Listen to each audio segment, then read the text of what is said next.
Nag-aaral din dati dito si Vicente. Kagaya natin, psychology din ang kinuha. Pero nung 4th year na siya, nagpakamatay siya mismo dito sa school.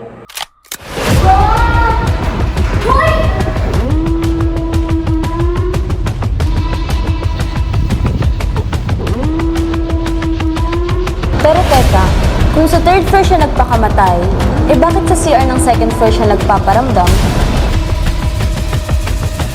Guys, ito nga pala si Angel.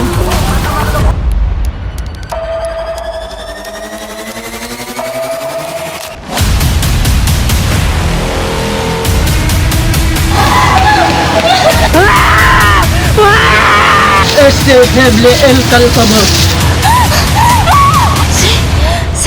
Si Vicente!